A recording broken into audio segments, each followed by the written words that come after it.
be screwed, feel my own adrenaline. Yeah, I do just what I do, and I hope you let me in, yeah.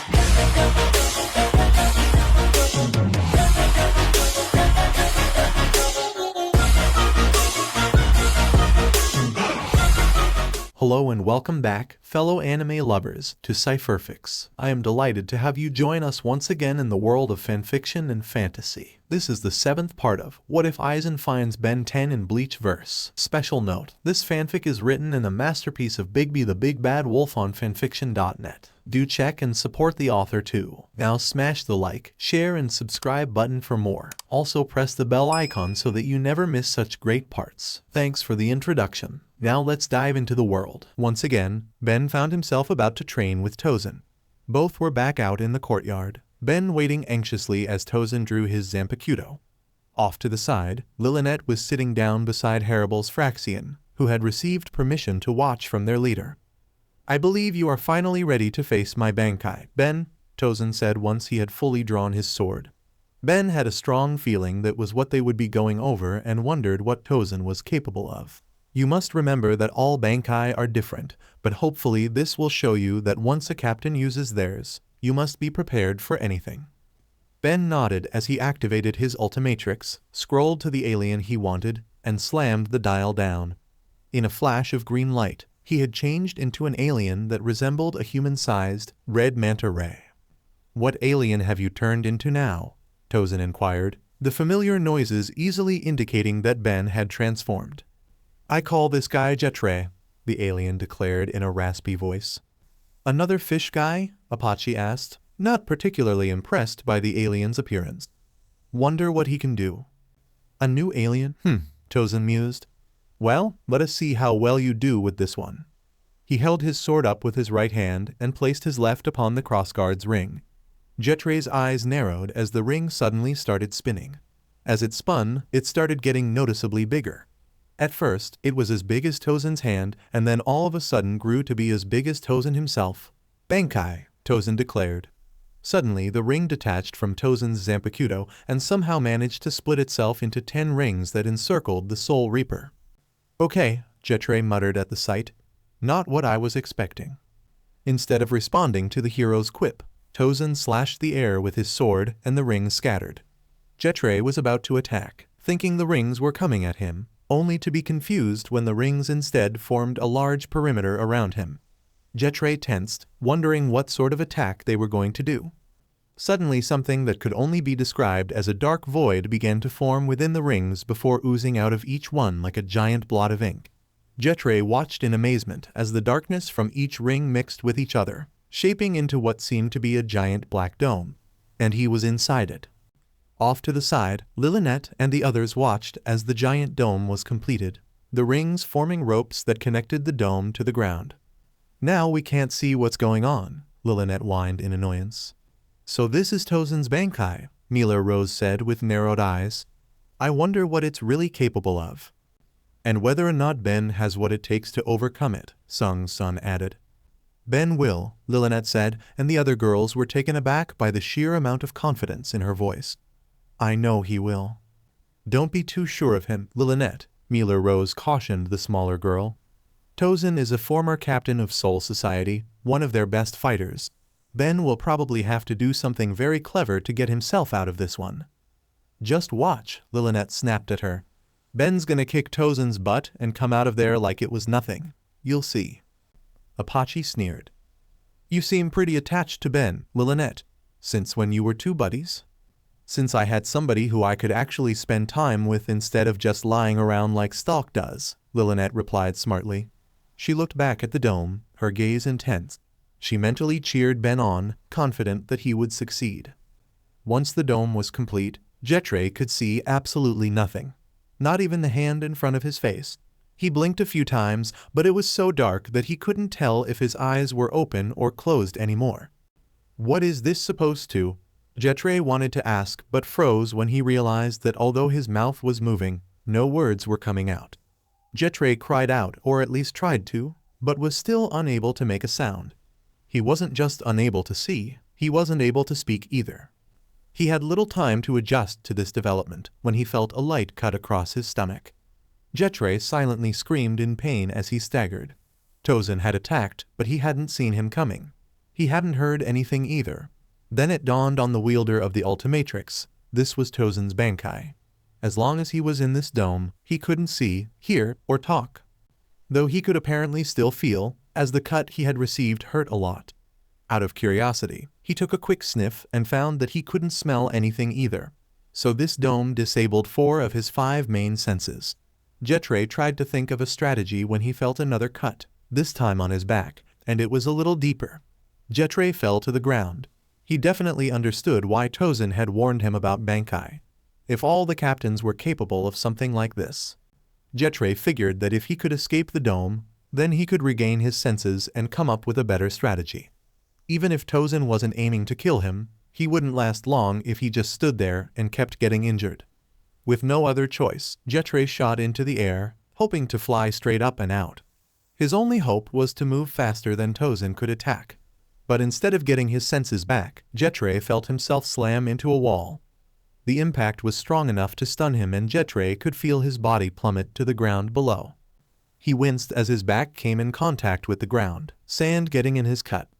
If that didn't make matters worse, he felt the flat of Tozen's sword strike him, this time with enough force to send him reeling backward. Okay, so he couldn't just leave the area. Looks like the only to get his senses back was to beat Tozen. But how was he supposed to beat someone he could only feel? Jetray froze as an idea came to him. On instinct, he reached to where the Ultimatrix dial was on his chest and felt himself transform. Tozen said nothing as he heard the familiar sound of Ben changing aliens. Throughout this session, he clearly had the upper hand. He heard a whooshing sound, signifying that this Jetray alien was capable of flight, and then the sound of something hitting a solid surface. So Ben thought he could escape Tozen's Bankai and learned the strong way that it was impossible. Of course, Ben had no way of knowing the only way to regain his senses was to touch Suzumushi's hilt. So Ben had decided to use a different alien. Tozen couldn't deny his curiosity, wondering if Ben's adaptability would help him overcome this obstacle. Tozen charged forward and swung his sword again. This time he froze when he felt his Zanpakuto strike something unusual. It felt like he had cut into something that was partially liquid. He had little time to ponder this when he felt the substance latch onto his blade and move along towards his hand. He tried to pull away but felt himself being pulled forward, and then his entire body was engulfed in the strange, liquid substance. Ben realized he could see the moment he pulled Tozen into his body. Since he needed to allow Tozen to hit him in order to attack, Ben had turned himself into a vaguely humanoid alien composed entirely of a green slime-like substance, the Ultimatrix symbol on his chest, while a small UFO hovered above him. "Gotcha," the slimy alien said in a high-pitched, though smug tone. He shifted Tozen around within so that the Soul Reaper's head was sticking out, but the rest of him was still stuck in the alien's body. "As before, you continue to surprise me, Ben," Tozen said, trying to get free and finding it difficult to. "So, I'm assuming you have transformed into a formless alien with a body composed of pure liquid." "That's right," the hero said. "That's why I call him Goop." "Well done," Tozen genuinely complimented. "As you have no doubt realized, my Bankai, Suzumushi Tsukushiki, Emma Kurogi, creates a vacuum that nullifies all of my opponent's senses except for touch, and that no one can escape it save those who touch the hilt of my Zanpakuto. Of course, if you manage to hold the entire sword at once like you have, that works as well." "That's a crazy power you have," Goop said respectfully. "Bankai really are dangerous. Kinda wish Aizen had told me what the other captains could do." "Take it as a sign of his confidence in you, Ben," Tozen told him. "So, about this Goop form of yours, it is capable of reforming itself from any attack?" "That's right," Goop said, flexing his arms even though Tozen couldn't see. "Even an explosion?" Tozen suddenly asked. "Oh, why?" Goop replied hesitantly. Hado-31, Shikaho. A red ball of light formed in Tozen's hand before exploding. The explosion made Goop rupture, spreading his body all over the place. Goop felt his body reform but noticed that he couldn't see or hear anything again. Kaido.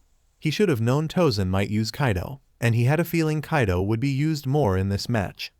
Goop knew it was time to dial in someone else since Tozen wouldn't fall for the same trick twice.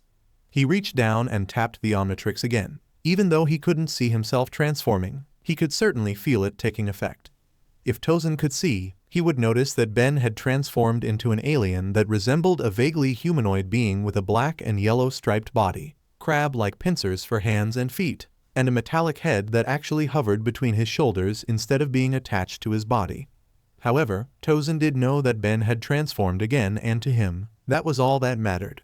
He decided not to take chances. Bakudo-9 Geki. Tozen made a series of hand signs in the air as his body began to emit a red energy. Ben felt energy coursing through the air and found that he was completely incapable of movement. Tozen had cast a Bakudo spell that left him completely immobilized. He couldn't attack, block, or even SWCH into a different alien. Of course, Ben didn't really need to move for what he had planned. Lodestar had power over magnetism, including making himself attractive to any metallic objects nearby. Tozen was about to follow through with another attack when he felt a tugging sensation on his Zanpakuto. He didn't have much time to wonder because the next thing he knew, his Zanpakuto flew out of his hands. Lodestar might not have been able to see, hear, or smell, and at the moment was unable to touch anything conventionally, but he was able to feel Tozen's Zanpakuto with his power. With a bit of effort, he had the sword slide along his body and into his hand. The moment he did, all of his senses were restored. "It worked," Lodestar declared happily. "Guess Suzumushi was no match for my magnetic personality." Tozen frowned. "An alien with magnetic abilities as well. I should not be surprised. You have an alien for everything." Lodestar chuckled, trying to move but found himself still immobilized. "But while resourceful, you have not one," Tozen reminded him. "You have my sword, but as you cannot move, I can simply retake it. I believe I have one, then." If Lodestar could scowl, he would have, but he knew Tozen was right. Lodestar was pretty tough but near useless without metal, and the only metal was his. Wait. Lodestar took in his surroundings. It was dark, but definitely not as dark as when he was blind. He could vaguely see the rings above him and Tozen, some sort of Japanese symbol he couldn't translate, and wires that extended from the rings to the ground, giving the impression of a giant black tent. Lodestar looked back at Tozen and chuckled. The Soul Reaper frowned at this sudden change in attitude. "Ah, Tozen," Lodestar said cockily. "My power works on all things metal." He created a glowing green energy field around himself. Tozen couldn't see what Lodestar was doing, but he could certainly feel the hero's power taking effect. "What are you?" He stopped when he heard a shaking sound. Soon it was coming from all across the dome. At first, the former captain was confused by what was taking place, but soon he realized, gaping in shock. "Ben, are you trying to?" But his words died as the rings holding the dome in place shot off from their positions and towards Lodestar like bullets. The hero winced as the 10 large rings struck him simultaneously, his head ringing from the impact. "Maybe that wasn't such a good idea," he muttered to himself. What the?" Apache yelled. For a while she and the other girls had just sat there, waiting for something to happen. Then all of a sudden the rings disappeared into the dome, which proceeded to vanish, and then they saw Tozen and a metal-headed creature, obviously Ben, covered in the rings while holding Tozen's Zanpakuto. "You turned into a new alien," Lillinet exclaimed excitedly. "And this guy's magnetic." "Yep," Lodestar grunted in discomfort. "Lodestar is very attractive, wouldn't you say?" All 4 girls gave him deadpan looks at that. "Tough crowd." He released his hold on the rings and Zanpakuto, causing them all to fall to the ground in a clanging heap. "Incredible," Tozen muttered. "Never before has anyone ever tried to break my Bankai that way." He became quiet as if troubled by something before shaking his head. "Well done, Ben." Lodestar rubbed a pincer across the back of his head. "Thanks, Tozen." A flash of green light, and then Ben was standing in Lodestar's place. "I have confidence that you can handle the Bankai of the captains," Tozen told him as he went over to pick up his sword. "But always be on your guard." "Got it," Ben said, still thinking about when he was first affected by Tozen's Bankai. It also made him worry about what the captains were really capable of. "I believe that concludes your training for today," Tozen declared, the rings having reverted back into one small ring that was reattached to his Zanpakuto. "Though I think there is little else for me to teach you. We can still spar if you wish." "Sounds good," Ben said politely. Tozen nodded before turning around and walking back inside Los Notches. "Hey," Ben called to him, stopping the Soul Reaper. Were you able to figure out anything else about that strange guy in Karakura town? I'm afraid not, Tozen admitted, except for another of his abilities. Apparently, he can now shoot fire and red energy blasts of intense heat. Ben raised a brow at that. Fire and red heat beams. He put his hands in his pockets. I'm starting to think this guy's from another universe. That or he's somebody who showed up in my universe that I didn't know about.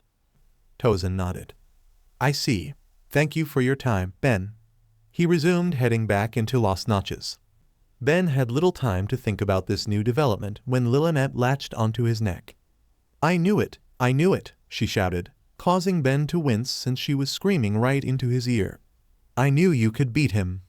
He didn't actually win, Lillianette, Sung Sun pointed out to her. At best it was a draw. Oh, what do you know? Lillianette growled at the other Arrancar. Certainly more than you, Sung Sun said to the side. What was that?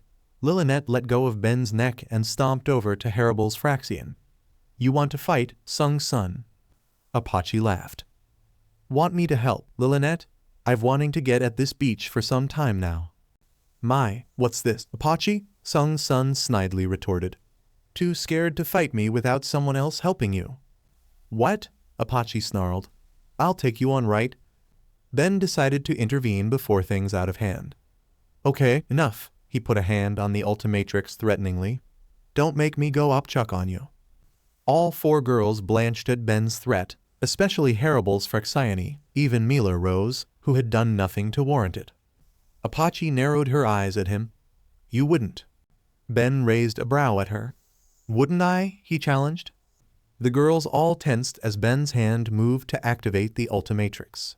Okay, Lillianette held her hands out in front of her, backing away from Sung Sun. Apache quickly followed suit.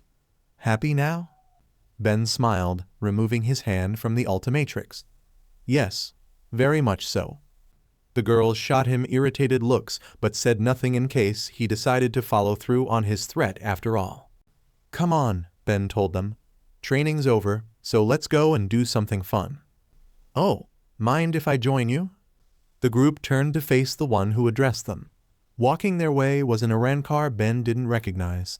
He was male judging from his voice and body build, but he also looked quite effeminate. He had curly black hair that was unevenly cut, making it look slanted on his head, and 3 pink stars above his left eyebrow. The remains of his hollow mask were attached to the side of his head like a hair accessory. His shirt had long sleeves that covered his arms and hands, aside from 2 square-like openings on the sides that revealed his abdomen. His shirt also had an opening just below his left arm where his Zanpakuto was sheathed. Mila Rose narrowed her eyes. Luppy Antoner, what are you doing here? Ben looked over and noticed that Apache and Sung Sun were also sporting looks of contempt. Luppy just flashed Mila Rose a cocky grin. Now, Mila Rose, is that any way to address an espada? Ben and the girl's eyes widened, Apache stammering for a few minutes before collecting herself. An espada? That's right, Tilda, Luppy sang as he shifted the opening on his right, revealing a big black 6 on his hip. You didn't think Grimmjow would be allowed to keep his rank after what he did you? Tozen cut off his arm and incinerated it, not leaving any trace. He did what? Ben exclaimed, stunned by this revelation. Luppy just smirked at Ben. Since Grimmjow is now too weak to be in the espada, he had to be kicked out. And Lord Aizen made you Grimmjow's successor. Sung Sun looked away, most displeased with the new development. Ben was shocked. He had never been given the actual details of what happened after Grimmjow and his gang went to Karakura town, and he was not expecting the aftermath either. His thoughts were cut off when Luppy walked right in front of him, lavender eyes piercing into his own. Ben yelped and took a few steps back. Luppy sneered at the display. Ben Tennyson, he said mockingly. The great hero who can transform into a bunch of aliens. Both Enoitra and Grimmjow were really interested in you. There was something malicious in Luppy's tone and his sneer looked sinister, causing Ben to think there might be more similarities between this guy and Grimmjow than he would have guessed. Since I've already taken Grimmjow's rank, it's only fair that I take down the guy he was so eager to beat. I hope you'll give me a challenge. Ben tensed up and prepared to reach for the Ultimatrix. He had just got done training, and now he was about to get into another fight. Knock it off, Luppy, Apache warned. Lord Aizen already got onto OMNITRIX and Grimmjow for fighting Ben. Do you really think he'll let you do the same? Luppy directed his smirk towards Apache now. Oh, but Lord Aizen gave me permission. What? Lilinet and Harible's Fraxian shouted at once. Ben was too surprised to say anything. Luppy tilted his head and shrugged his shoulders, looking like a playful child. When Lord Aizen gave me my rank, I asked if I could spar with Tennyson, to see how well I did against him. And Lord Aizen just let you? Sung Sun asked incredulously. Lilinet huffed. I think Lord Aizen did it because he knew Ben would win, so there was nothing to worry about. Luppy scowled at Lilinet, all childishness gone. Watch it, Lilinet. You may be Stax Fraxian, but I'm still an Espada. You will talk to me respectfully. He looked over at Harible's Fraxiani. That goes for you three too. I have nothing against Haribel since she's number 3, but I thought she'd teach her Fraxiani better manners. Okay, Ben had had enough of this guy. Back off, he warned. I don't care if you're an Espada or not, don't talk to my friends like that. Lilinet, Apache, Mealer Rose, and Sung Sun stared at Ben, who smiled at them in turn. Luppy scoffed. Your friends, huh? Well, if it makes you feel better, you can all attack me at once. I want a real challenge after all. Ben clenched his fists.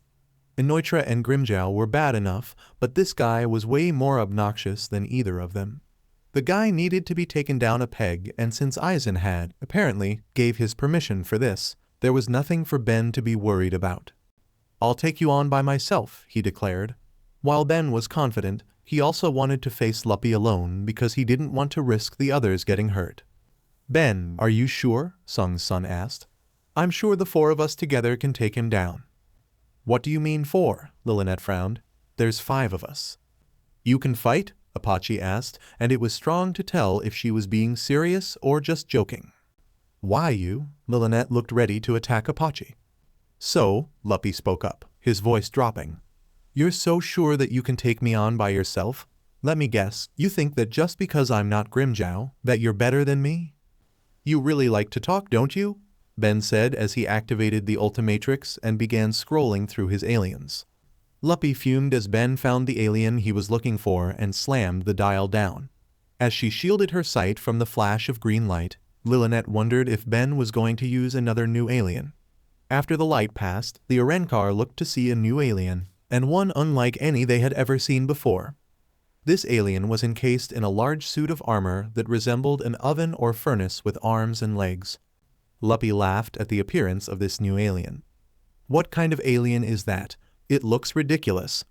This is NRG, the new alien proclaimed in a Russian accent. Now are we going to stand around and talk, or are we going to fight? Luppy pee his head. This will be too easy. He drew his sword from its sheath. Lilinet and the others quickly put some distance between the combatants and themselves. Do you think Ben can do it? Apache asked. You still doubt him? Lilinet glared at the other Arenkar. Lilinet, Ben does have skills, but we've never actually seen him beat any of the Espada, Mealer Rose reminded her. And Grimmjow would have killed him if OMNITRIX hadn't gotten in the way. Lilinet became downcast as she realized that Mealer Rose spoke truthfully. I doubt he should have any trouble against Luppy, Sung Sun reassured her. Luppy may be an Espada now, but he was originally just a lowly numeros until an opening was conveniently available. I believe he was chosen only to fill in the gap and nothing more. Unfortunately for her, Luppy happened to hear that. He glared over at the girls. After I'm done with Tennyson, I'm coming for you, Sung Sun. Your fight is with me, Luppy. NRG shifted his stance. Unless you're scared. Luppy trembled with rage. You BSTRD, Entangle, Trepidora. NRG tensed up. So Luppy was going straight into his released state, something only Saruchi had done since he arrived in Hugo Mundo. He wondered what sort of tricks the new 6th Espada had. A surge of power poured from Luppy's body, and a cloud of smoke erupted from his position, hiding him completely. NRG waited for Luppy to make his next move, seeing that he had now had plenty of cover for a sneak attack. Just then a large white tentacle shot out of the smoke. NRG crossed his arms as the appendage struck him, pushing him back. Wow, Luppy's voice taunted from the smoke. You guarded yourself pretty well. I didn't think you had what it took to stop my attack, but then again, if you could give the former 6 a tough time, I'd be disappointed if you didn't. Luppy emerged from the smoke, finally revealing his released state. He had gained a bone-like structure over his upper body and a skull-like cowl upon his head. Aside from the tentacle that he had just launched at Ben, there were 7 more, each emerging from his back, a total of 8. But can you really stand a chance in a fight where it's 8 against 1? NRG said nothing, simply looking at Luppy for a moment before he began to chuckle, earning a frown from the espada. Is that all you can do? NRG asked him. What? Luppy growled at him. 8 against 1 is easy for me, NRG explained. Luppy grit his teeth as how he was being disregarded by a lowly human. He launched a tentacle straight at NRG again, the appendage striking his armor with a clang. Much to the new espada's shock, although NRG was pushed back, he only moved about a few inches. Before he could retract his limb, NRG wrapped his arms around the tentacle. My turn, the alien said as he lifted the tentacle up and yanked it over his shoulder. Luppy, unprepared for such a maneuver, could do nothing as he was flung through the air and slammed back first onto the ground. He clenched his teeth in pain from the impact. Yeah, Lilinet cheered from the side.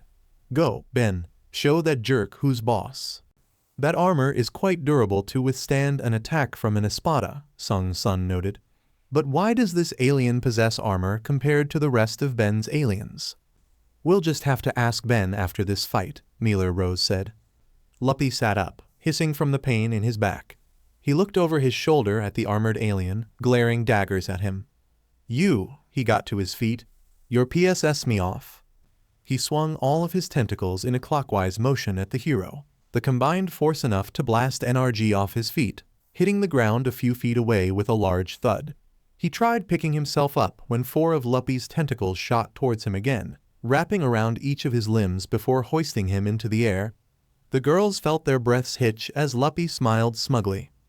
Too bad, hero, Luppy said. I can't wait to see the look on Grimjow's face when I tell him that I beat BEN10 before he could. He shot NRG a look of false disappointment. But is this really all you can do? I was hoping that with your little Ultimatrix thing, you'd put up a better fight than this. Maybe it's because you picked a useless alien. Oh well, them's the breaks. Maybe I should take that Ultimatrix from you and give it to Lord Aizen. Sheesh, NRG grunted. You really do like the sound of your own voice. Luppy snarled. You can't do anything but you're still making fun of me. Do you honestly think you can still win like this? Been in worse scrapes than this, NRG said casually. This is routine back home. Luppy was trembling with anger now. You're going to pay for not taking me seriously, human. Maybe skewering you some will teach you some manners. Luppy raised a free tentacle, spikes bursting out at the tip. Luppy, you BSTRD, Apache cried out. She, Mealer rose, and Sung Sun went to come to Ben's aid, but then 3 more of Luppy's tentacles shot towards them, wrapping around their bodies. They grunted and struggled, but to no avail. Luppy had them completely immobilized. Hey, Lilinet shouted. Let them go. A cirro began forming around her eye before she launched it at Luppy. The espada wasn't able to dodge the blast, his form completely engulfed by the light. Lilinet grinned, but it fell the moment Luppy revealed himself to be completely unharmed. What was that? He sneered at her. That cirro was weaker than a Jillian's. How could you possibly think something like that would hurt me? He shrugged as he turned away, acting as if Lilinet wasn't worth looking at. Sadly, I have most of my hands full so I can't deal with you right now. But don't worry, after I'm finished with these 3, you're next. Lilinet glared at him, but Luppy spared her no mind as he looked back toward NRG. Now where were we? He slashed at NRG with the spiked tentacle. Ben, the girls cried. But Luppy's spikes didn't skewer NRG. They didn't even scratch his armor. Instead, the spikes broke the moment they made contact. Luppy gaped. What? Whoa, Apache stared. What is that armor made of? I don't know, NRG admitted. Only tedionite, the hardest substance in my universe, can cut through it. Luppy was absolutely livid. Oh yeah, that armor won't protect you, you freak. I'll break through it and make you pay for looking down on me. NRG began to chuckle, completely confusing all the Arankar before it became full laughter. "Why are you laughing?" Luppy demanded. "Protect me?" NRG asked. "Oh no, my armor is not meant to protect me. It's meant to protect everyone else from me." "Wha?" Luppy started to ask when he felt the tentacles he had wrapped around Ben begin to warm up. What are you doing?" "Just heating things up," NRG replied, and Luppy's tentacles felt even hotter. They were burning now. Luppy cried out in pain, releasing NRG. "You," Luppy breathed viciously. "What did you do?" "NRG is living radiation," NRG explained. He then fired a beam of red light from the visor in his helmet, striking Luppy in the chest. Luppy cried out as the blast knocked him on his back. The tentacles holding up Haribel's Frexione fell to the ground. NRG charged forward just as Luppy was starting to sit back up. The sixth Espada would have made a scathing remark and attacked again, but any words he was about to make died and his eyes widened when he saw the massive, armored alien coming right at him. He couldn't even defend himself as NRG pp a fist back and slammed it right into his face, knocking him back even further. Lilinet fist pumped the air, smiling with glee. "Go, Ben." NRG ran over to the tentacles that held the rest of the girls. "Hang on," he told the closest, Apache. "I'm going to get you out of there." Apache grimaced as she struggled against her bonds. She hated how easily she and the others had been captured. They had underestimated Luppy. Speaking of which, the new sixth Espada was shaking in rage. He was one of the Espada, the most powerful fighters in Lord Aizen's army. How could a human, regardless of any abilities, be making a fool out of him? Before NRG could come up with an idea of how to free the girls, they were hoisted up into the air again. NRG turned to see a very angry Luppy glaring at him. "I'm going to kill you, human," he vowed. "Lord Aizen doesn't need someone like you. You're going to die." NRG fired another blast at Luppy, but the Espada dodged with Sonido. The hero looked around, trying to figure out where his enemy was going to strike next. "Looks like you're not very fast in that big suit." NRG looked up to see Luppy hovering above him. His smug look had returned, but his anger was still noticeable. "How do you plan to beat me when you can't even touch me?" Luppy taunted as he brought the girls closer to him. "Now, you three were so eager to help your precious human out, so I guess this means you are trying to fight me 4-on-8. Now, which of you should I deal with first?" His eyes darted back and forth across the girls before landing on Mila Rose. "Ah yes. I always thought you had such a scandalous body, Mila Rose. Almost as bad as Haribel herself." Mila Rose gnashed her teeth at Luppy's lewd comments. Said Espada's smirk grew as he raised his tentacle with the spikes. "I guess I can poke some holes in you while your poor hero tries to think of a way to save you." NRG clenched his fists in anger over how Luppy was willing to hurt the others and tried to rub it in his face. If he could get this suit open, he could fight Luppy more evenly.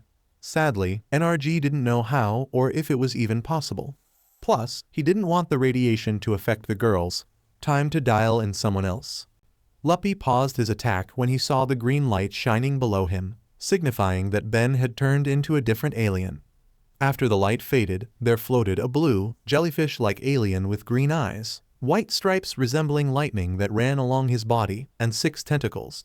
His body itself was split into 3 skirt-like segments, the Ultimatrix symbol present on the middle section of the alien's body. "Who are you supposed to be?" Luppy demanded. The jellyfish alien raised his top tentacles. "Call me amphibian," he cried. "So now you're trying to copy me?" Luppy asked, eyeing amphibian's tentacles. "Well, they say imitation is the greatest form of flattery. But flattery won't save you." Luppy's 5 remaining tentacles shot towards amphibian, each one attacking from a different angle to enclose and trap the alien. Luppy's smirk turned triumphant as all 5 struck simultaneously. Lilinet froze when the tentacles connected.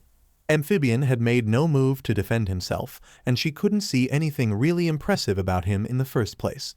She tried convincing herself that Ben knew what he was doing when he chose this alien, but it wasn't doing her much good at the moment. "Ben?" Luppy laughed. "Yes, that human was so high and mighty, thinking he could take me on. Sorry, Tennyson.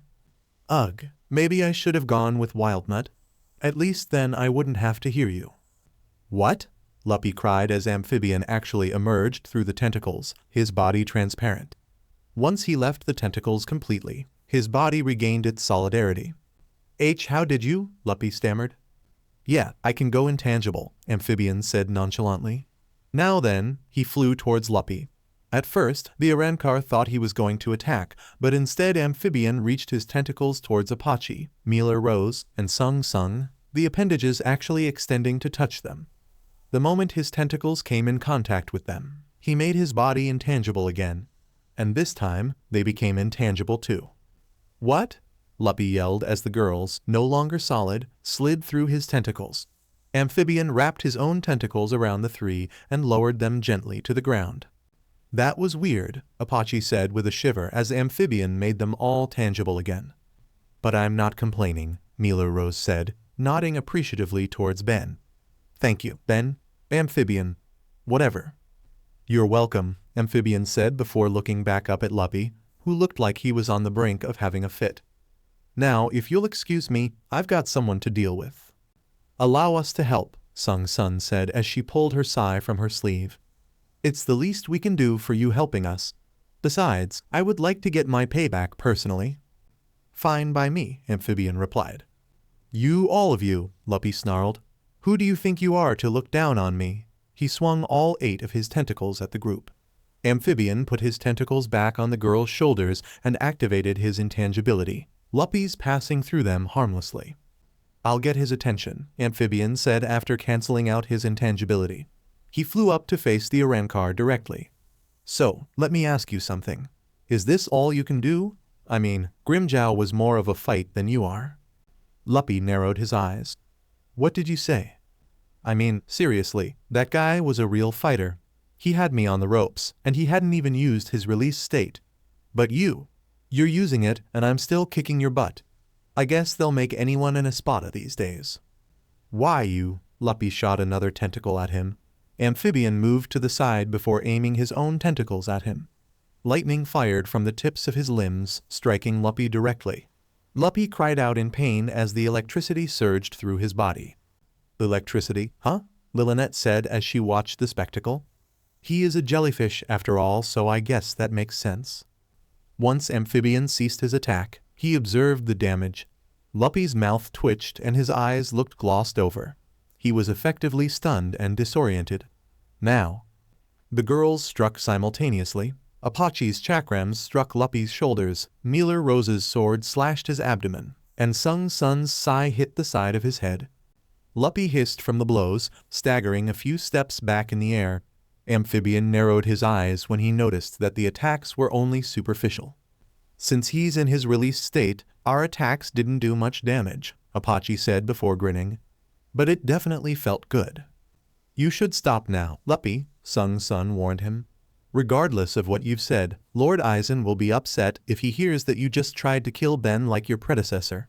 He might even deem you unfit to be an espada and replace you with someone else.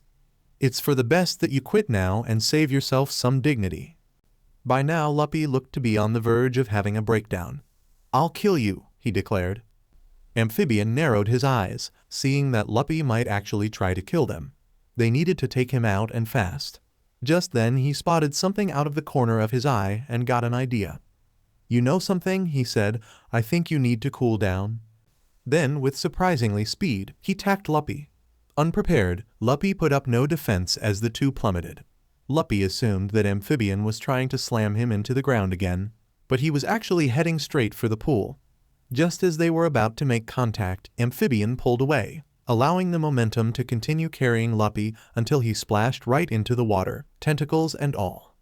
Nothing like a nice relaxing dip in the pool, Amphibian joked as Luppy surfaced, thrashing around wildly. He zeroed in on the wielder of the Ultimatrix and looked ready to attack when Amphibian raised his own tentacles. Luppy's eyes widened when he realized what the hero was about to do. He moved, either to attack or to escape, but it was too late as Amphibian fired into the pool. Luppy screamed as electricity surged through the pool and himself. His body felt like it was on fire, ironic since he was in a pool. His last thought as he felt his consciousness slip away was the utter denial that a human had managed to make him look like a fool. Then he could hold out no longer and darkness consumed him. Amphibian ended his attack once he saw Luppy collapse. He reached out a tentacle and pushed his opponent's head backwards so that he was floating belly up in the water. When Luppy didn't stir, he finally changed back to normal. Finally, Ben said in relief. Yeah, Lilinet cheered, jumping in the air for emphasis. Ben, that was awesome. I had my doubts, Sung Sun admitted. But you have been full of surprises so far, Ben. Ha! Apache jeered at the unconscious Luppy. Serves him right for flaunting a rank that Lord Aizen granted him instead of him actually earning it. Numeros like him should be grateful that Lord Aizen even considered them as candidates for the Espada, Miller Rose nodded. It seems he really was just a placeholder. I still can't believe Grimmjow was actually demoted, Ben said before frowning. I also can't believe Tozen cut his arm off. I mean, I get that he messed up, but cutting off his arm? That's a bit much, don't you think? It would be better if we got the full story from Tozen and Lord Aizen, Sung Sun said to Ben. Ben sighed. I guess. Hey, Ben, Lilinet spoke up. What's up, Lilinet? Lilinet was suddenly nervous, avoiding eye contact with Ben and even shifting her foot across the sand. Ben was confused by this sudden mood. So, Lilinet looked at him for a brief moment before looking away again. You really see us as your friends? That got the attention of Harables Frexione, looking back at Ben, who suddenly felt more outnumbered than he had ever been in his entire life. Well, sure, he admitted. You're all fun to hang around, and you've all been nice to me. For the most part, he added with a chuckle. Harables Frexione flinched at the small reminder and lowered their heads in shame. Yeah, Apache rubbed the back of her head. We never really apologized for that, did we? For what it's worth, we are sorry for the way we initially treated you, Miller Rose said sincerely. We assumed you were no different than the other males of Hugo Mundo who prey upon females like us. We see now that we were wrong. Well, I can't really blame you for that, Ben reassured her. I mean, sure I got annoyed that you wouldn't let me explain myself, but after all the stuff you've put up with before, I understand. It doesn't matter, Sung Sun interrupted. What matters is that we misjudged you before we really got to know you. We're sorry. Ben saw that there was no talking the girls out of it, so instead he just smiled. It's okay. We're cool. He looked over at Luppy. So, what do we do about him? I say nothing, Apache said. Guy tried to kill us. No worries for me if he drowns. He looks fine to me, Miller Rose said. I'm more worried about the pool, to be honest. We might need to clean it out, Sung Sun added before eyeing Ben, since you allowed him to contaminate it. Ben chuckled weakly, seeing that despite the girls being nicer to him, they still weren't friendly to the other males. He was about to see if the water was safe enough to touch again when Miller Rose suddenly jumped behind him, drawing her sword. Wah, was all he managed to say when Miller Rose slammed into his back, knocking them both down. Shaking his head, Ben looked over his shoulder at her. What was that for? Miller Rose sat up. Enoitra, she spat. Ben quickly shifted around and saw that Enoitra was indeed standing before them, that toothy grin on his face. He slumped tiredly. And this day started out so good too. Enoitra cackled as he spotted Luppy floating in the pool. Unbelievable. After the trouble Lord Aizen went through to make you a member of the Espada, you go and get defeated so easily. Course, I'm not too surprised. If you really had what it took to be one of us, Lord Aizen would have made you an Espada ages ago. He turned his attention back towards Ben. Course I'm impressed. You fought Luppy in his released state and still won. Now if you were in a Rancor, Lord Aizen probably would have made you Grimmjow's successor. He laughed. How ironic would that be? After all the CRP Grimmjow put you through, you might have gotten his rank. Ben picked himself up as he ignored the taunt, his eyes never leaving Enoitra. You're here to fight me now, aren't you? Enoitra laughed through his teeth. No kidding. You tried to attack him while his back was turned, Miller Rose shouted at him. If I hadn't blocked your attack, who knows what would have happened. Enoitra scoffed. Quit the righteous bullshit, Miller Rose. Like you and your friends over there would actually fight fair in a real battle. Anything goes, right? That includes attacking someone while their back is turned. Ben's eyes furrowed before sparing Miller Rose a quick glance. Thank you for that, Miller Rose. You're welcome, Miller Rose said, her eyes still on Enoitra. I can't believe he's trying this again after everything Lord Aizen has said. I'm not too surprised, Ben said as he started reaching for the Ultimatrix. Guys like him will do whatever it takes to get what they want. Inoitra brought his axe down on the ground, kicking up a massive cloud of dust. I already told you that if anyone is taking you down, it's me, Hero. Grimjow tried it, Luppy tried it. Apparently I need to set things straight. Apache and Sung Sun drew their weapons as they stood beside Ben and Mila Rose. Lillinette's brow furrowed as she reached towards the stub of her broken horn. In a flash, she pulled out her scimitar and hopped over to join the others. Inoitra just sneered at the sight. So all 5 of you are going to fight me. That's fine. Like a bunch of weaklings helping you is going to make a difference, Tennyson. With a burst of Sonido, Inoitra appeared directly before the group, swngng his axe in a wide slash. The sheer force of the attack kicked up more sand and sent the others flying back. Ben quickly activated the Ultimatrix and scrolled through the selection. His eyes landed on the alien he wanted, and he slammed the dial down. In a flash of green light, he turned into Chromastone. Another rock alien, huh? Inoitra looked at Chromastone with disinterest. Diamond Head looked way tougher. What can this guy do? Chromastone grinned at him. Why don't I show you? He raised his hands and fired a beam of light at him. Inoitra's eye widened as the beam struck him in the chest, blasting him backward. Apache followed through, throwing her chakrams at the 5th Espada. Much to her frustration, they simply bounced off his skin without leaving a scratch. Ha! Inoitra laughed as he picked himself up. As if you could cut through my Hyro, Apache. He turned toward Chromastone. Still, you caught me by surprise, Ben. So this guy has energy attacks, huh? How about he tries mine? Inoitra stuck out his tongue, yellow energy gathering around the tip.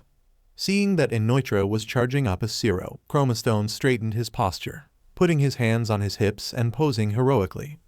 Inoitra, who was unaware of Chromastone's power, was confused by this. All the same, he fired his Zero, watching as the beam shot toward the hero. His eye widened as the moment the beam impacted Chromastone, it actually disappeared into his body. Chromastone grinned once more and raised his hands at Inoitra, firing an even bigger blast than before. Inoitra was too dumbfounded to move as the light engulfed him. Moron, Apache taunted as the blast created a massive explosion. Chromastone can absorb energy and redirect it. Shooting a Zero at him was the dumbest thing you could have done. Suddenly, Inoitra's axe shot out of the smoke of the explosion right at her. Look out! Chromastone cried, firing a blast of light from his hand. The blast connected with the axe, throwing off target. So, Inoitra emerged out of the smoke, his clothing singed and the spoon-like hood torn at the side. Absorb energy and redirect it, huh? Chromastone was put off by the change in the Espada's demeanor. He looked distracted, for lack of a better word. Inoitra spoke to himself and Chromastone thought he could just hear the words. Just like her. Who was her? But then Inoitra shook his head and that arrogant smirk was back on his face. Don't think you're going to win just because of that little trick. All this proves is that a Zero wouldn't do any good against you. That's fine. He grabbed the chain of his axe and pulled it closer to him. But instead of picking his weapon up by the handle, he yanked on the chain and started twirling it, causing his axe to spin above his head like a lasso.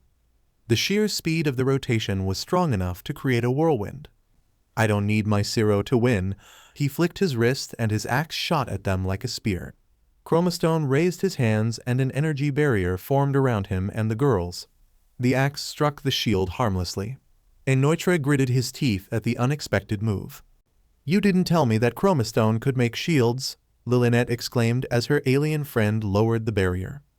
Chromastone laughed at her, causing her to glare at him. You never asked.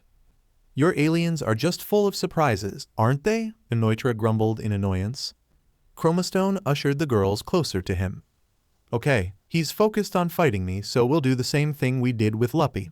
I'll keep his attention on me while you guys attack whenever you can. That's not really much of a plan, Sung Sun told him.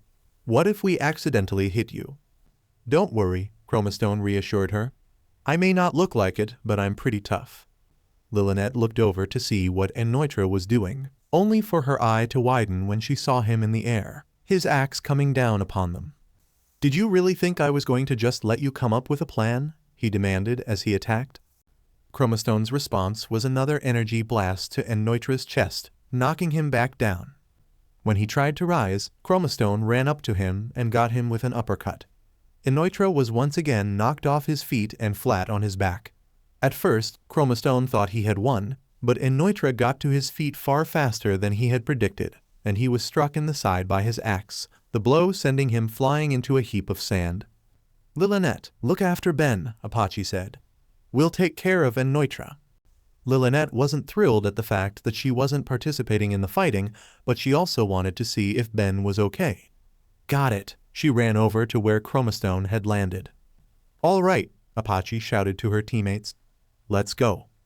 "Oi, Apache, you're acting like you think you're in charge again," Miller Rose chided.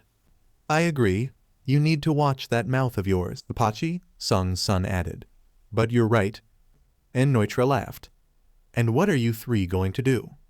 The girls responded by charging their own respective Zero. "Just because you won't use a Zero against Ben," Sung's son said as she began gathering pink energy in her hand. "Doesn't mean we won't use them against you," Apache declared as red energy gathered around her horn. All three girls fired their Zero at once, a mixture of red, orange, and pink heading straight towards OMNITRIX. Chromastone got to his feet in time to see the girls' combined Zero hit OMNITRIX, creating another explosion. "Ben," Lil'Anet called out as she reached him. "Are you okay?"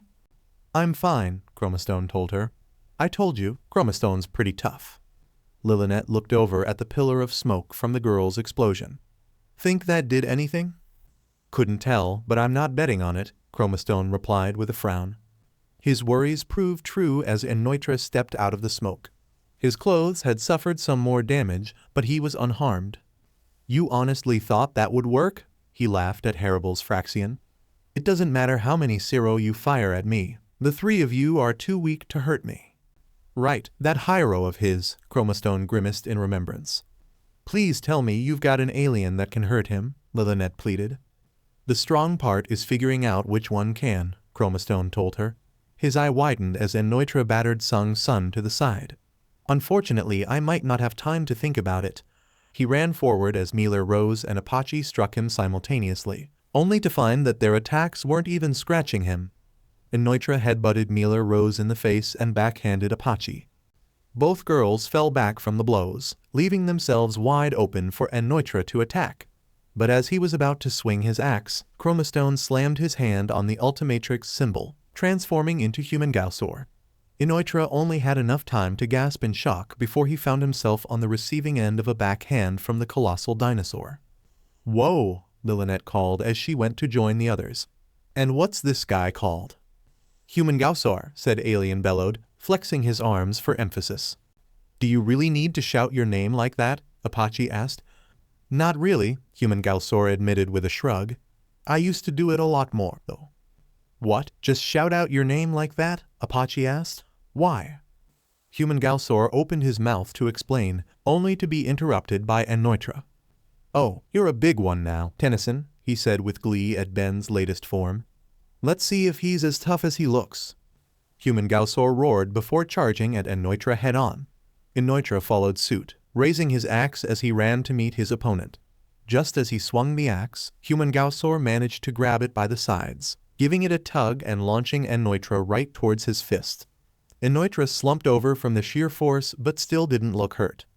Well, he looked up at Human Gaussor arrogantly.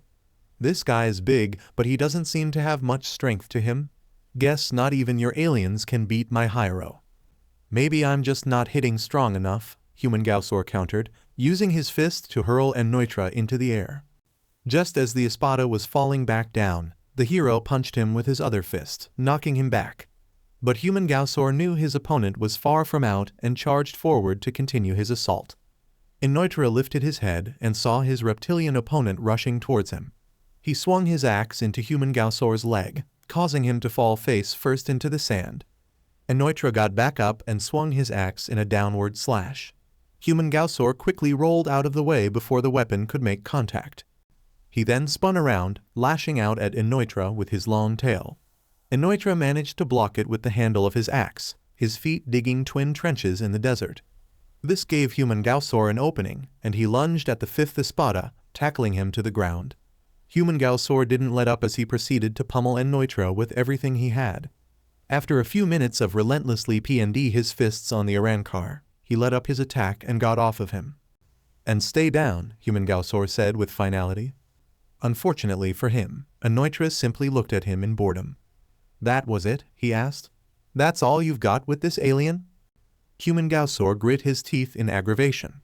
Even some of the toughest foes back home couldn't move after a beating like that from him. What did it take to get through OMNITRIX's defenses? Well, if that's all you can do, OMNITRIX kicked sand right in Human Gaussor's eyes, causing the big alien to cry out and rub at them. "Then you picked the wrong alien." Just as he was about to attack, he felt something bump against his back. He looked over his shoulder to see that Sung Sun had tried attacking him again. "You did say anything goes like stabbing someone in the back, right?" she taunted. In an almost bored manner, OMNITRIX rammed his elbow into her stomach, knocking the wind out of her. Human Gaussor had just managed to clear his eyes again when he saw that happen. Sung Sun. He wasn't the only one as Apache and Mila Rose moved to attack him again, fuming when they saw that their attacks still weren't doing any damage. OMNITRIX scoffed once more at their futile attempt. "I thought getting to fight all of you would at least be interesting, but this is just pathetic. You Frexiani aren't worth my tie." He was cut off when Lilinet appeared out of nowhere and struck her scimitar against the side of his head. She had a fiery look of determination when she first attacked, but it changed into one of fear when she saw that she had not made any progress either. "Lilinet!" Human Gaussor cried out. "So you're seriously trying to fight me, Lilinet?" OMNITRIX asked, looking very bored. "You should have just stayed by Stark's side where you belong." He raised his hand to attack her, only for Mila Rose to appear behind her and pull her out of the way by the collar of her uniform. "We can't afford to hold back anymore," she shouted to Apache and Sung Sun, ignoring Lilinet's thrashing and cries of protest. "We need to use our resurrection. I hate that Ben has to see our release states this way instead of during our sparring," Sung Sun said. "But I see that it can't be helped." "Let's do it," Apache shouted. "Move." Suddenly Apache was engulfed by an explosion, shocking everyone present as she was flung back, sliding across the sand, her body and clothes slightly burnt. A pack. Mila Rose tried to call out for her teammate when she too was caught in an explosion. Sung Sun made to check on them when a new figure came at her. Sung Sun barely had time to block this new assailant's sword with her sai. This newcomer, obviously an Arankar, had a turquoise mark on his right cheek and an eye patch over his right eye. The remains of his hollow mask took the form of a circlet around his head. His sword resembled a rapier with a scaled guard, a chakram-like opening above the hilt and below the rest of the blade, and spikes running along the hilt's rim. OMNITRIX frowned at this latest arrival. "Tessera, what are you doing?" "They were about to go into their release states, Lord OMNITRIX," Tessera answered, still locked with Sung Sun. "I did not wish them to release and then attack." "Did you honestly believe that I would need help against 3 weaklings like these? Release state or not, they would never hurt me," OMNITRIX yelled. Tessera froze at his anger. "My apologies, Lord OMNITRIX," he said softly. OMNITRIX rolled his eye before bringing his attention back toward Human Gaussor. "Well, I guess it's just you and me, Ben." Human Gaussor looked over at Apache and Mila Rose, who were managing to sit up despite the sudden surprise attack. Tessera noticed this too, for his eye narrowed. "DMN," Apache grumbled, rubbing herself. "Sirocornia, Tessera's special move." "Didn't think he would actually step in to fight us," Mila Rose said. "Guess he was just too fond of OMNITRIX to object." "I knew that wouldn't kill you," Tessera said to them, despite still being in a deadlock with Sung Sun. "But I thought it would do some damage to you. Perhaps I should have used a stronger Siro." "Ha! As if that would be enough to take us down," Apache bragged at him. "I'm gonna get back for you for that sneak attack, Tessera." "I say we deal with him first," Mila Rose said as she readied her sword. "Then we can go help Ben out." "Don't think you've won just because there are 3 of you," Tessera cautioned them. "I will still take you down for the sake of Lord OMNITRIX." "Stay out of this, Tessera," said Arankar, flinched at OMNITRIX's command. Lord OMNITRIX." "I don't need help to deal with these 5, OMNITRIX firmly stated. stay out of the way. Tessera stared at his leader for a moment before lowering his head. Yes, Lord OMNITRIX. He removed his blade from Sung Sun's and started backing away from her.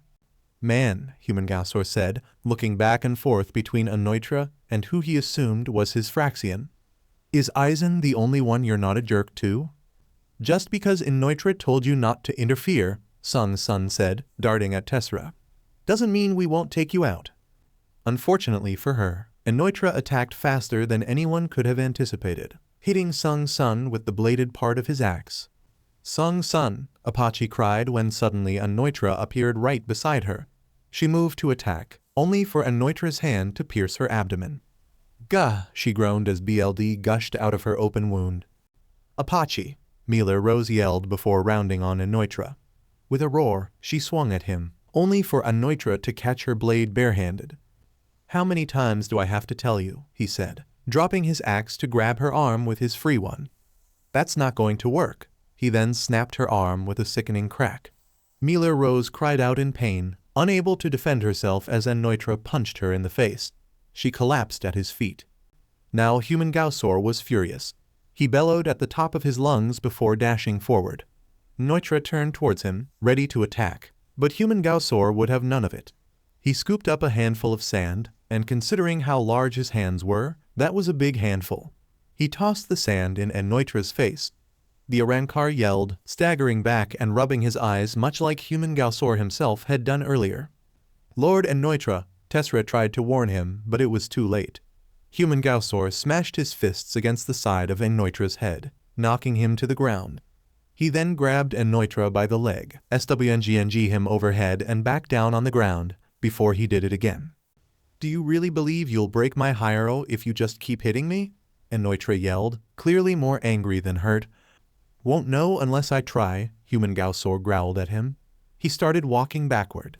OMNITRIX thought Humangasaur was finished and was about to attack again when Humangasaur started running at him. OMNITRIX opened his mouth, about to fire a Zero, when Humangasaur leaped high into the air despite his large size. In the air, his body started changing. The hero was not only getting bigger, but the scales on his body were shifting. A crest formed on his forehead, stegosaurian plates began emerging along his back, while 3 separate plates appeared on his shoulders, slightly resembling armor, and spikes grew out of his tail. When he finally stopped growing, he had reached 60 feet tall, and he was falling right on top of OMNITRIX. Lord OMNITRIX, Tessera cried as Humangasaur body slammed his leader, creating a shockwave that blasted all the others back. Oof, Lillinet cried out as she was thrown back on her butt. Geez, a big alien that gets even bigger. No wonder this guy's called Humangasaur. Oh no, the others. She ran over to Sung Sun, who had a nasty cut along her chest from OMNITRIX's blade. The older girl clutched her stomach in pain. Hang on, Sung Sun. Once Ben kicks OMNITRIX's butt, we'll go get you and the others some help. What foolishness, Tessera said, picking himself up off the ground. You really believe this human will defeat Lord OMNITRIX? Of course he will, Lillinet said, and Tessera was stunned by the sheer conviction in her voice. Ben can do just about anything. Tessera frowned, saying nothing as he looked over at the large dust cloud made from Humangasaur's shockwave. A shape became visible through the cloud. Both Lillinet and Tessera tensed, waiting to see who would emerge first. But Lillinet's face turned to sheer joy when Humangasaur, back down to his original size, was the one who stepped out. Lillinet actually felt tears of joy forming in relief. Ben. Hopefully he'll stay down this time, Humangasaur let out a grunt before spotting Apache and Miller Rose. The former was gritting her teeth in pain while the latter was cradling her broken arm. Humangasaur took 3 giant steps towards them and scooped them up. Come on, we're getting out of here. Suddenly Humangasaur felt an incredible pressure on his back, the sheer weight actually forcing him to his knees. His eyes widened at the implications. Oh no. He looked over his shoulder. Please no.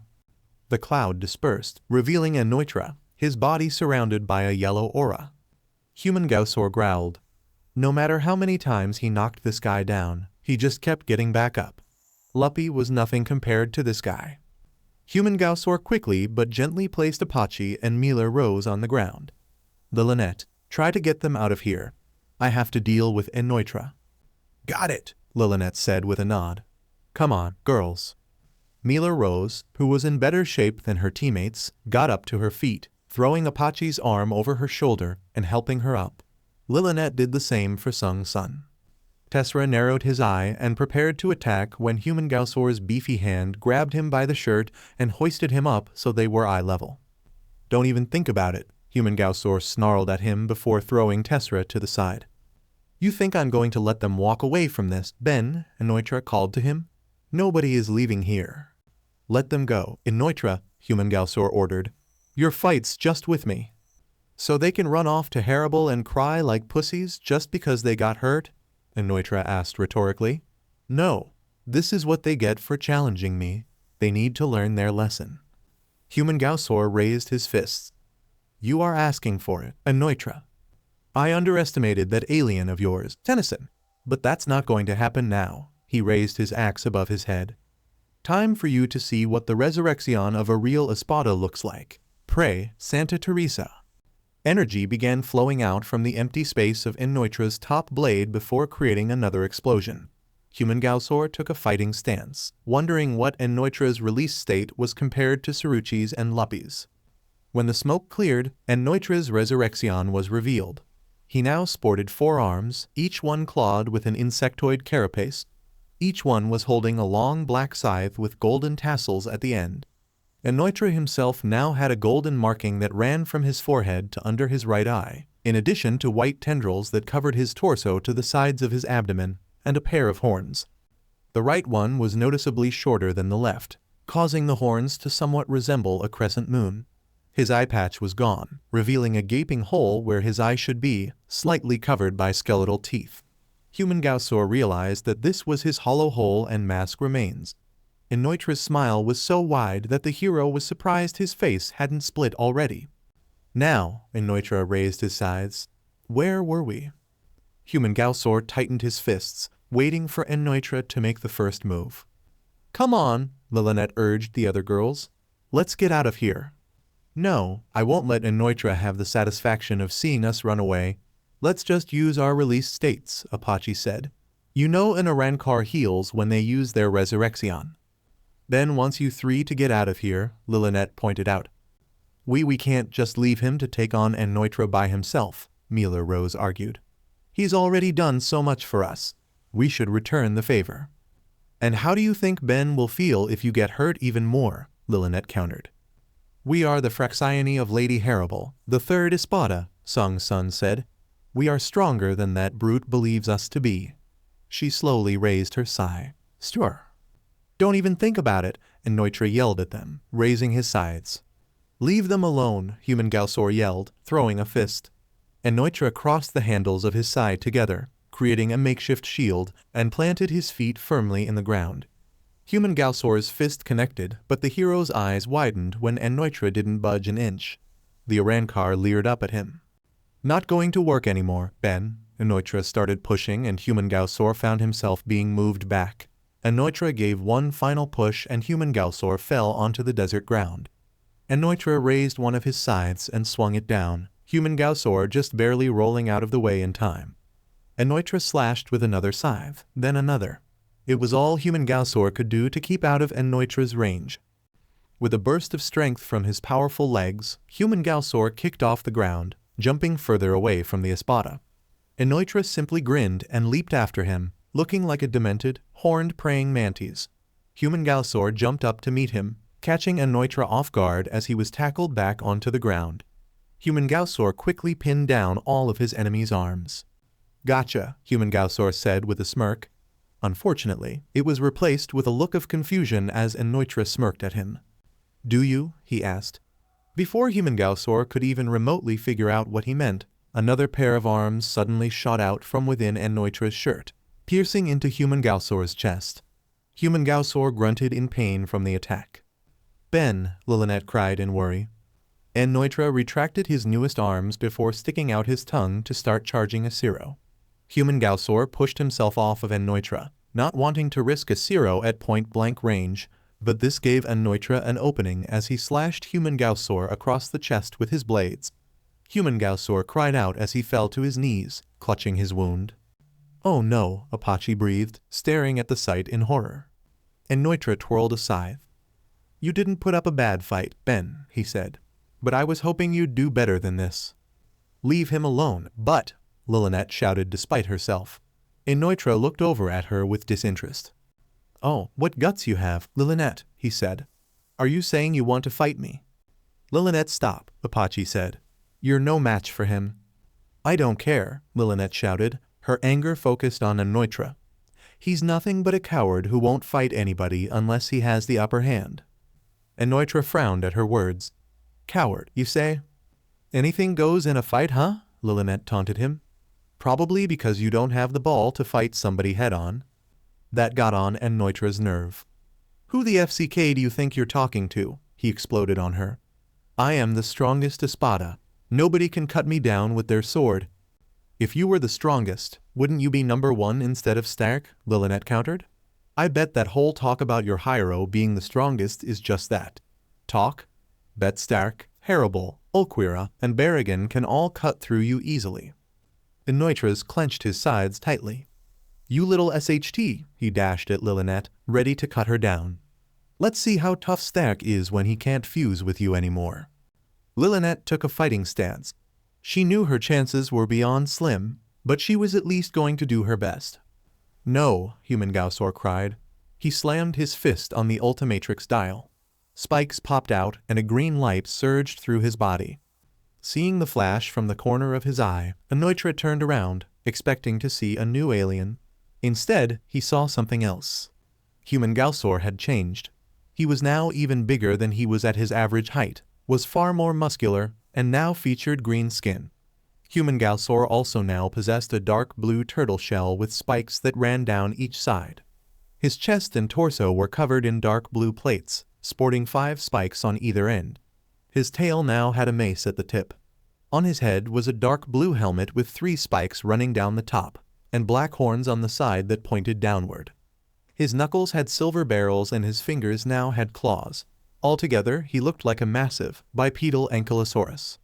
Ultimate Human Gausaur, he roared. So alright folks, that's all for today. Stay tuned for part 8. Do subscribe, like and share for more such videos. Also check out the story and author Bigby the Big Bad Wolf FANFICTIONnet. Press the bell icon to be notified first on release. See you in the next video, till then goodbye.